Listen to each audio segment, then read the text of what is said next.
Assalamualaikum warahmatullahi wabarakatuh. Perkenalkan, nama saya Kamisah. Di sini saya akan menjelaskan materi mengenai difusi. Nah, apa itu difusi? Difusi ini merupakan perpindahan partikel zat dari larutan berkonsentrasi tinggi ke larutan berkonsentrasi yang rendah. Kemudian contoh yang sederhana saja pada kehidupan sehari-hari kita yaitu pemberian gula pada cairan teh pada air panas. Nah, lama-lama itu kan teh itu akan terlarut di dalam air panas tersebut. Nah, peristiwa difusi ini pada tumbuhan sangat penting untuk keseimbangan hidup tumbuhan. Karbon dioksida atau CO2 dan oksigen atau O2 diambil oleh tumbuhan dari udara melalui proses difusi. Nah, pengembalian air dan garam mineral ini oleh tumbuhan dari dalam tanah, salah satunya ini melalui proses difusi. Difusi zat dari dalam tanah ke dalam tumbuhan tersebut disebabkan konsentrasi garam mineral di tanah lebih tinggi daripada di dalam sel.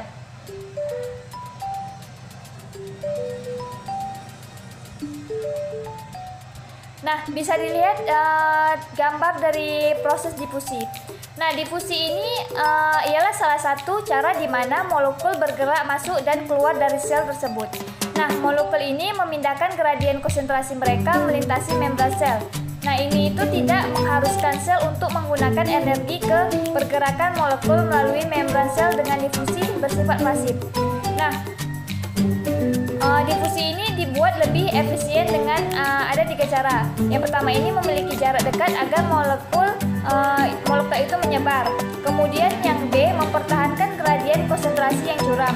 Kemudian yang C meningkatkan luas permukaan di mana difusi terjadi. Nah, ada juga kecepatan difusi ini ditentukan oleh zat yang tersedia, kecepatan gerak kinetik dan jumlah celah pada membran tersebut pada jumlah membran sel tersebut. Nah, difusi sederhana ini dapat terjadi melalui 2 cara. Yang pertama ini melalui celah pada lapisan lipid ganda, khususnya ini jika bahan berdifusi terlarut lipid. Kemudian yang kedua melalui saluran licin pada beberapa protein transport. Selanjutnya ada gerakan difusi. Nah, gerakan difusi ini semua sel dikelilingi oleh selaput sel. Nah, membrannya ini sangat tinggi dan membentuk batas antara sel dan sekitarnya. Kemudian sel ini permukaan membrannya ini mengontrol pergerakan molekul masuk dan keluar sel. Nah, selaput permukaan sel ini memiliki dinding sel selain selaput sel. Selaput permukaan sel ini memiliki saluran atau pori-pori untuk mengambil molekul besar. Nah, sel tumbuhan tersebut memiliki dinding sel selain selaput sel. Kemudian dinding sel ini sepenuhnya permeabelnya ini terhadap air dan semua zat terlarut. Baik, selanjutnya ini ada faktor-faktor yang mempengaruhi difusi. Nah, ada beberapa faktor yang mempengaruhi difusi, diantaranya ini suhu dan zat yang berdifusi. Dengan naiknya suhu, maka energi kinetik yang dimiliki oleh suatu zat yang lebih tinggi sehingga pergerakan molekul zat ini menjadi lebih cepat. Nah, zat yang memiliki berat molekulnya itu kecil akan lebih cepat berdifusi dibandingkan dengan berat molekul besar. Oleh karena itu, zat yang paling berdifusi ialah gas. Sekian dari saya. Assalamualaikum warahmatullahi wabarakatuh. Warahmatullahi wabarakatuh. Perkenalkan, saya Nurul Fitakia, salah satu peneliti dari Kelompok 2. Baik, langsung saja saya akan menjelaskan mengenai osmosis. Nah, jadi osmosis ini adalah bergeraknya atau peristiwa bergeraknya molekul air melalui membran semi permeabel dari larutan berkadar rendah menuju larutan berkadar tinggi hingga kadar basah. Nah, seluruh membran sel dan kapiler berpermeabel terhadap air sehingga tekanan osmotik cairan tubuh di seluruh bagian tubuh itu sama.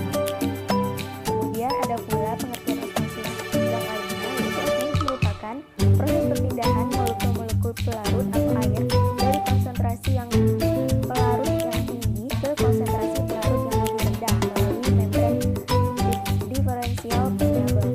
Pada tampilan presentasi dapat dilihat mengenai proses osmosis.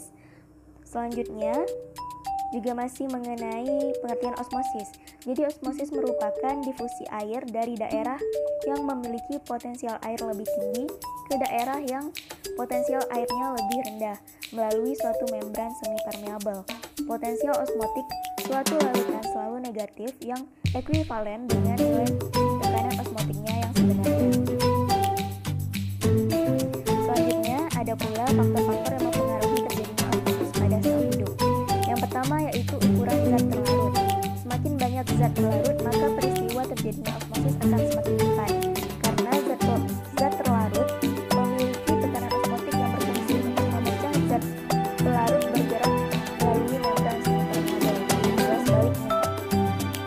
Yang kedua yaitu tebalnya membran. Semakin tebal suatu membran akan menghambat terjadinya osmosis, karena dapat menyebabkan semakin sulitnya zat pelarut menembus membran tersebut. Dan yang ketiga ada luas permukaan. Yang keempat ada jarak zat pelarut dan zat terlarut. Dan yang kelima yaitu suhu. Lalu selanjutnya yaitu ada faktor-faktor yang mempengaruhi tekanan osmotik.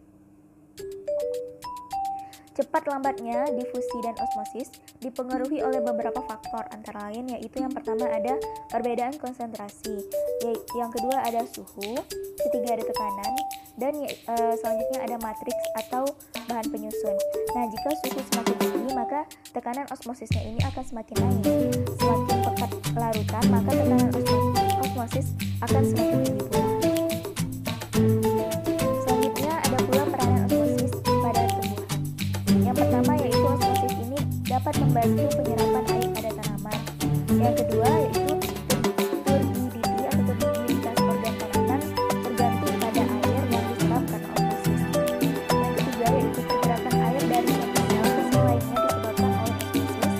Yang keempat, pembukaan dan penutupan stomata bergantung pada tekanan turgor pada sel penjaga. Dan yang terakhir yaitu turgidity. Sel bibit muda memungkinkan mereka keluar dari tanah. Mungkin itu saja yang dapat saya sampaikan mengenai osmosis, begitu pengertiannya, faktor-faktornya dan juga peranannya. Untuk lebih lanjutnya, teman-teman bisa membaca lebih jelas lagi pada makalah yang telah kami lampirkan. Sekian dari saya, terima kasih. Mohon maaf jika banyak kekurangan dan kesalahan. Wassalamualaikum warahmatullahi wabarakatuh. Assalamualaikum warahmatullahi wabarakatuh. Perkenalkan, saya Nur Hadiza. Di sini saya akan membahas mengenai IBBC. IBBC adalah proses masuknya air ke dalam benih untuk memicu dimulainya perkecambahan. Proses masuknya air ini dapat terjadi secara difusi maupun secara osmosis. IBBC adalah penyerapan air atau absorpsi oleh benda-benda yang padat atau solid atau agak padat, semi solid.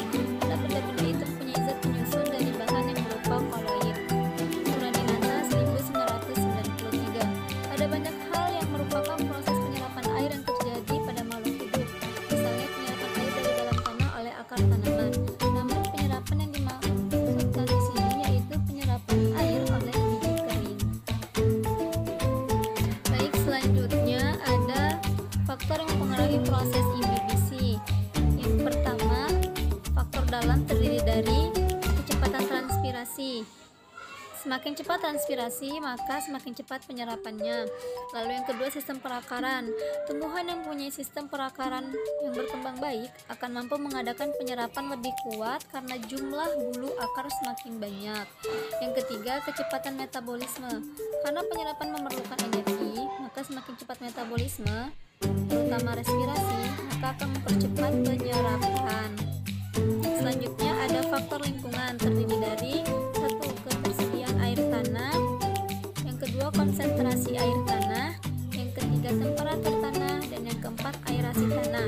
Yang dimaksud dengan aerasi adalah pertukaran udara, yaitu maksudnya oksigen dan bungkusnya CO2 dari lingkungan. Selanjutnya yang terakhir, faktor yang mempengaruhi perkecambahan.